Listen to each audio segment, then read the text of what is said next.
আপনারা লূত আলাইহিস সালামের কওমের নাম শুনেছেন? তারা হোমোসেক্সুয়ালিটি, সমকামিতা করত। ফলে আল্লাহ তাআলা বিশাল এক চিৎকার মেরে সাইয়েদনা জিবরাইলের মাধ্যমে পুরো জমিনটা শেষ করে দিলেন।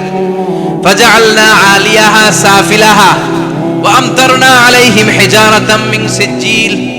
তাদের অপকর্মের কারণে জর্ডানের ওই এলাকাটাকে আল্লাহ বললেন, জিবরাইল এলাকাটারে হাতে তুলে নে, আকাশের উপরে তুলে পুরো এলাকা সহ মানুষ সহ জমিনের মধ্যে গেড়ে দে। জমিনের নিচের মাটি উপরে নিয়ে গেল কে?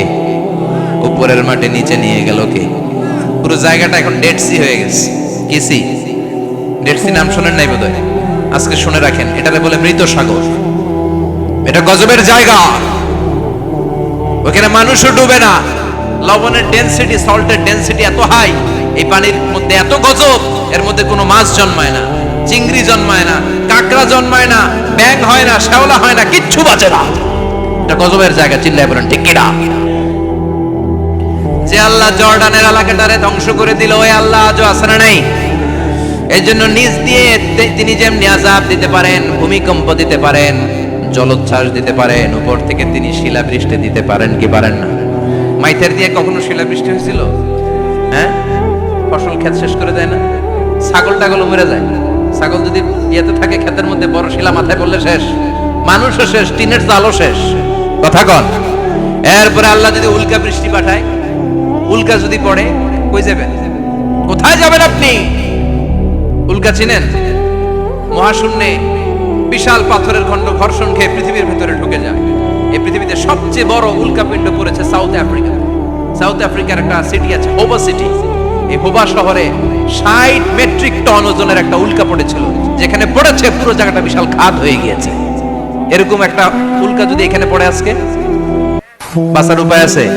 যে বিল্ডিং এ আমরা থাকি, রাতের বেলায় ঘুমাই আর ধুম্মা চলে ধুম দেখি রাতে, ওই বিল্ডিং এ যদি একটা পড়ে, কথা কন, ডান্স ক্লাব গুলার উপর যদি পড়ে, পতিতালয় যেগুলো আছে ওগুলা যদি পড়ে, যেই হোটেল গুলার মধ্যে আকাম কুকাম হয় ওইটার উপর যদি পড়ে, নাকি আল্লাহর এখন দেয়ার ক্ষমতা নাই?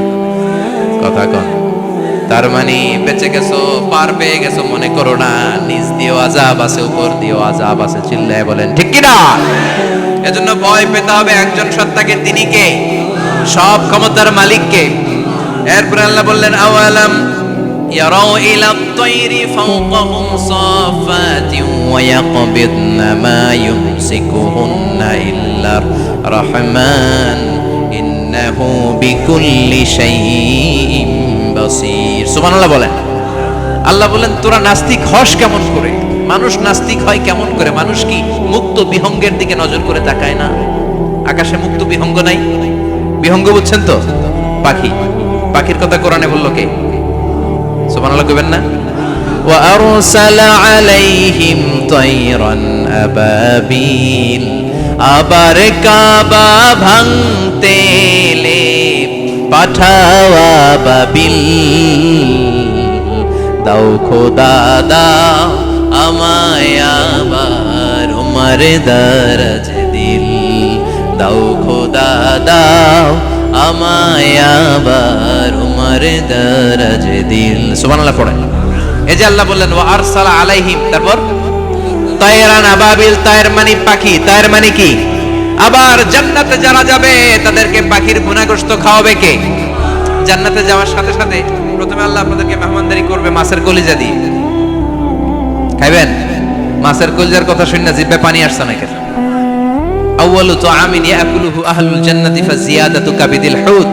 প্রথমে মাছের কলিজা, এরপরে পাখির ভুনাগোশত। তার মানে পাখির কথা কোরআনে আছে না নাই? আবার সাইয়েদনা সুলাইমান আলাইহিস সালামের একটা পাখি ছিল, এটার নাম কি ছিল? হুদহুদ পাখি। মাথার উপর দিয়ে চলতো, আর ওইটার চোখে জুমিং পাওয়ার আল্লাহ এত বেশি দিয়েছিল, এটা জমিনে নজর করলে বুঝতে পারতো কয় হাজার ফিট নিচে পানি আছে, পানিটা মিষ্টি না লবণাক্ত না কেমন, দেখে দেখে মুহূর্তের মধ্যে সাইয়েদনা সুলাইমানের কাছে সব তথ্য সরবরাহ করে দিত। কোন সুবহানাল্লাহ। এজন্য আল্লাহ বললেন, নাস্তিকগুলো কি পাখির দিকে তাকায় না? এই পাখির দিকে তাকালে পাখির রব আল্লাহরে খুঁজে পাওয়া যায়। পাখির দিকে তাকালে, মুক্ত বিহঙ্গের দিকে তাকালে কেমন করে পাখিগুলো উড়ে যায়।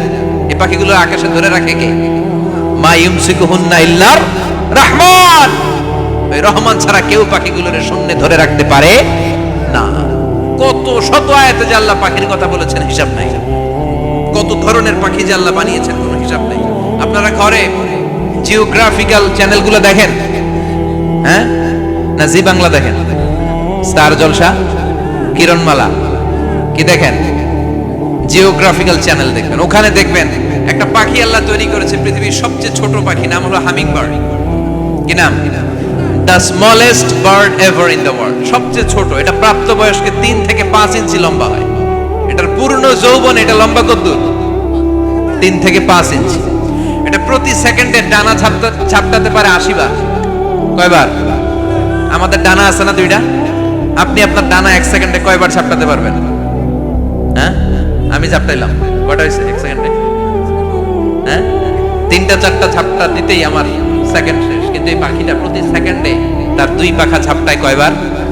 পৃথিবীর সব পাখি সামনে ওড়ে, তো এই পাখি সামনে যেমনি ওড়ে, এট দ্য সেম টাইম এই পাখি পিছনের দিকে উঠতে পারে।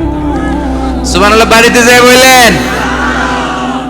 ইউরোপের আল্পস পর্বতমালায় গুগল করবেন যে আজকে গুগলে লিখবেন যে আলপিন সুইফট একটা পাখি আছে।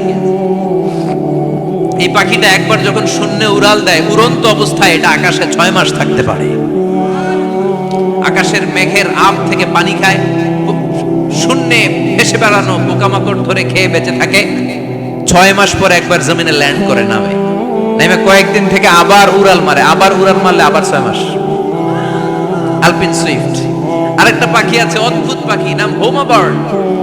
এই হোমা বার্ড উড়ন্ত অবস্থায় ডিম পেড়ে দেয়, আর ওই ডিমটা জমিনে পড়ার আগেই মাঝখানে ডিম ফেটে বাচ্চা বেরোয়, বাচ্চা উঠতে শুরু করে দেয়। এই পাখিগুলোর কথা কোরআনে আছে না নাই? এজন্য আল্লাহ বললেন, আওয়ালাম ইয়ারাউ ইলাত তাইরি ফাওকাহুম সাফাতিন ওয়া ইয়াকবিদনা মা ইউমসিকুহুন্না ইল্লার রাহমান ইন্নাহু বিকুল্লি শাইইন বাসীর। আল্লাহ বললেন, নাস্তিকগুলো কি পাখির দিকে নজর করে তাকায় না? পাখির দিকে নজর করে যদি তাকায়, তখন পাখির রব আল্লাহরে খুঁজে পাবে। চিল্লায় বলেন ঠিক কিনা? পাখিকে আরবিতে বললে তয়ের। সবাই বলেন, পাখির আরবি কি? বিমানের আরবিও তয়ের। পাখি আরবি যা, বিমান আরবিও। এই পাখি নিয়ে গবেষণা করে বিমান বানাইছে। সুবহানাল্লাহ কইবেন না? আমরা বানাই নাই, আমরা তো খোঁজাখুঁজিতে ব্যস্ত, আমরা আছি ফতুয়া নিয়ে ব্যস্ত। তুই 20 কারণে কাফের, তোর চাচা 90 কারণে কাফের। তোর চাচা মরলে যেই জায়গায় কবর দেয়া হবে, ওই কবরের মাটির উপরে যে ঘাস উঠবে, ওই ঘাস যে গরু খাবে, ওই গরুর দুধ যে খাবে, ও কাফের। আছে না নাই? খালি কাফের ফতুয়া দেয় ব্যস্ত। আমরা ফতুয়া নিয়ে রইলাম, আর ওরা সব আবিষ্কার করে ফেললো। উইলবার রাইট আর অরভিল রাইট, এই 2 ভাই 1903 সালে এই বিমান আবিষ্কার করেছে এই আয়াতের উপর গবেষণা করে। আওয়ালাম ইয়ারাউ ইলাত তাইর। ওরা কি পাখি নিয়ে ভাবে না? আমাদের তো ভাবার সময় নেই, আমরা আছি মদ নিয়ে আর নারী নিয়ে আর জুয়াবাজি নিয়ে। চিল্লায় বলেন ঠিক কিনা? এমন অনেক মন্ত্রীদের হোটেল আছে যেখানে পতিতালয়ের আড্ডাখানা। চিল্লায় বলো ঠিক কিনা? মুসলমানরা আজ মদ আর নারী নিয়ে ব্যস্ত, আর ইহুদি খ্রিস্টানরা আমাদের সব ঐতিহ্যকে ধারণ করেছে। উইলবার রাইট অরভিল রাইট গবেষণা শুরু করে দিল। পাহাড়ে শুয়ে শুয়ে 2 ভাই খালি পাখির ছবি আঁকে, কেমনে পাখিগুলো টানা ঝাপটা মেরে ওঠে, কেমনে নামে। গবেষণা করতে করতে করতে প্লেন বানায় ফেললো 1903 সালে। আজ থেকে 100 বছর আগের স্টোরি শোনাচ্ছি আপনাদের। তখনকার বিমান এখনকার বিমানের মতো ছিল না। আপনি দেখবেন যে শুরুতে বিমান কেমন ছিল। শুরুতে ভাঙ্গাচুরা 2টা পাখা নিয়ে একটু উড়ে আবার থপাস করে পড়ে, কিন্তু আশা হারায় নাই, আবার উড়ে থপাস করে পড়ে। আমেরিকাতে সুবিধা করতে পারেনি। ফ্রান্সের এক কিং তাদেরকে ডোনেট করেছে বিপুল অঙ্কের টাকা দিয়ে। তারা প্রথম ফ্রান্সের একটা শহর থেকে আরেকটা শহরে পৃথিবীর প্রথম প্যাসেঞ্জার প্লেন নিরাপদে ল্যান্ড করেছে। মানুষের উড়ার স্বপ্ন সফল হতে শুরু করলো। এখন বিভিন্ন ধরনের বিমান একটার পর একটা শুরু হয়েছে। এই পৃথিবীর সবচাইতে দ্রুতগামী যে বিমানটা আগে ছিল, নাম ছিল কনকর্ড, যাত্রীবাহী বিমান। এটার পরে এখন একটা বাইরে হয়েছে বোম সুপারসনিক। কি নাম? Bomb supersonic. এত স্পিডে চলে, এই মাত্র দেখলেন এদিকে, এরপর দেখবেন নাই ওইদিকে। সুবহানাল্লাহ পড়েন। কি বিশাল বিশাল ডবল ডেকার গুলো নিয়ে শূন্যে উড়াল দেয়। A3 এয়ার বোয়িং A380 বর্তমান পৃথিবীতে সবচেয়ে বড় প্যাসেঞ্জার বিমান। কার্গো বিমান তো এগুলোর 7-8 ডবল বড় হয়। I'm talking about the passenger plane A380। 525 জন যাত্রী নিয়ে এটা শূন্যে উড়াল দেয়। 525 জন যাত্রী, কেবিন ক্রু, পাইলট, বিমানের ওজন, খাবার দাবারের ওজন, ফুয়েলের ওজন, 525 জনের লাগেজ টাগেজের ওজন, সব নিয়ে শূন্য উড়াল দেয়। সুবহানাল্লাহ কইবেন না? এই বিমান আবিষ্কারের আগ পর্যন্ত গোটা বিশ্বব্যাপী সব দেশে দেশে ছিল সেনাবাহিনী আর নৌবাহিনী। বিমান আবিষ্কার হওয়ার সাথে সাথেই শুরু হয়ে গেল বিমান বাহিনী, এয়ারফোর্স, মিলিটারি। এখন বোম সুপারসনিক বানায়, এখন ড্রোন হামলা করে, এখন মিসাইল হামলা করে, এখন স্যাটেলাইট পাঠায়। আমরাও পাঠাইছি। কি নাম? Bangabandhu satellite. We launching the Bangabandhu satellite channel last year. আমরা বঙ্গবন্ধু স্যাটেলাইটও পাঠাইছি। সবকিছু পাখির উপর গবেষণা করে হয়েছে। চিৎকার করে বলেন ঠিক কিনা? এজন্য আল্লাহ ডেকে বললেন, গোলাম ওরা কি পাখির দিকে তাকায় না? পাখির দিকে যদি নজর করে একটিবার তাকাতো, নাস্তিক আর নাস্তিক থাকতে পারতো না। এজন্য নাস্তিকদের জন্য এই সূরার ভেতরে ডোজ আছে, আই ওপেনার আছে। সর্বশেষ আল্লাহ একটা প্রশ্ন দিয়ে এই সূরাটা শেষ করলেন। প্রশ্নটা শুনবেন, শুনবেন সবাই। আল্লাহ বললেন, কুল আরাআইতুম ইন আসবাহা মাউকুম গাওরান ফামান ইয়াতিকুম বিমাইম মাইন। বলো দেখি সবে, শুকাইয়া যদি যায় এই পৃথিবীর পানি, তাহলে হেথায় তটনির ধারা কে দিবে সবারে আনি? কে দিবে আনি? একদিন সকালবেলা ঘুম থেকে উঠছেন, টয়লেটে যাবেন, মুখ ধুবেন, স্কুলে যাবেন, অফিসে যাবেন, কাজে যাবেন, যাই দেখেন টিউবওয়েল চাপতেছেন, পানি নেই। ট্যাপ ছাড়লেন, পানি নাই। চোখের মধ্যে ময়লা, নাকে ময়লা। টয়লেটে যাবেন, পানি নাই। পুকুরে নাইমা দেখেন পানি নাই। বিশাল বিশাল মেশিন বসিয়ে মাটির নিচ থেকে ভূগর্ভস্থ পানি ওঠানোর চেষ্টা করলেন, একটা পানি নাই। এক ফোঁটা পানি গোটা বিশ্বে কোথাও নাই। কে দিব পানি আপনারে? পানি সম্পদ মন্ত্রী দিব, ডোনাল্ড ট্রাম্প দিব, শেখ হাসিনা দিবে? কেউ দিতে পারবে? এক ফোঁটা পানি বানানোর ক্ষমতা আমাদের নয়। ঠিক কিনা? পানির বৈজ্ঞানিক নাম হচ্ছে H2O। কি নাম? এই দেশে H2 নিয়ে কত কথা আছে না নাই? হাইড্রোজেনের দুইটা মলিকিউল, অক্সিজেনের একটা মলিকিউল। এই দুইটা গ্যাস, হাইড্রোজেন আর অক্সিজেন, দুই গ্যাস একসাথে মিলাইলে কি হয়? কথা বলেন। মিঠা নদীর পানি। সুবহানাল্লাহ পড়েন।